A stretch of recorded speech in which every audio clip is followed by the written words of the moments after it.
Hi everyone, welcome back to Elul with Shir HaShirim. Today we're going to start with Perek Daled Pasuk Aleph. It's the same pasuk that we finished with last round. We're going to see it with Bezrat Hashem, totally new eyes today. It says, Hinach yafa ra'ayati, behold you are beautiful, my beloved. Hinach yafa einayich yonim, behold you are beautiful and your eyes are like doves. Miba'ad tzamateich sa'araich ke'eder ha'izim. Your hair is held back by a kerchief, and it flows down your back like a flock of goats, shegalshu mehar Gilad, that are streaming down Mount Gilad. On a simple level, this is the lover describing the beauty of his beloved using metaphors from the world around him, what he sees that looks beautiful and reminds him of his beloved.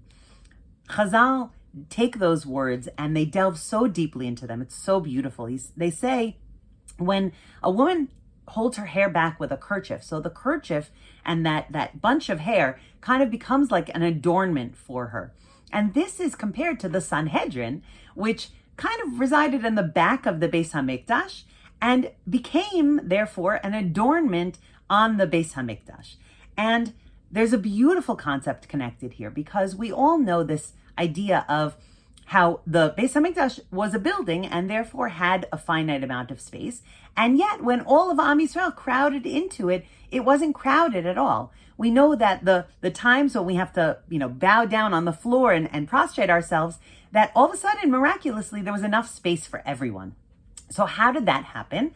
And there's a beautiful idea from Rabbi Yitzchak Isaac Chaver, who's in his Sefer Or HaTorah. He explains that anywhere Torah is learned, that is what creates space. Because it says in the Gemara in Brachas, Hashem Baruch Hu, it has nothing in this world but the Daled Amos, the 4 Amos of Halacha. That Hashem kind of lives in the Daled Amos of Halacha, and therefore that the Daled Amos of Halacha doesn't contain Hashem. It opens the world into the infinite, right? Hashem can't be contained. Somehow where he lives becomes expanded by his presence. And therefore, anytime we learn Torah, I'll give us a bracha. Anytime we learn Torah, our minds get expanded by the learning of the Torah.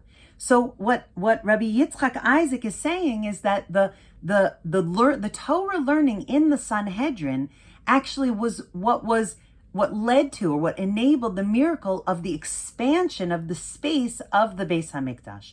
So our Torah learning should, Bezrat Hashem, lead to an expansion of our mindset. Specifically learning this Shir HaShirim in the month of Elul. The month of Elul is so crowded, right? The kids are still home from school and we're getting ready for the new school year, or people are getting ready to start new programs or to make a move, or still traveling because the school year hasn't started yet or our new job hasn't started. It's a month that's full of things to do. Our to-do list is just miles long. And Baruch Hashem, our houses are full of people visiting and not yet off to school. And it can feel very, very chaotic. So I want to give us a bracha that this Torah learning for the month of Elul should help us to find space in our hearts and in our heads, for calm, for connection, for Hashem, for ourselves, should enable us to feel more centered and to look with a more expanded mindset so that we can not be stuck in the small things. Be'ezrat Hashem.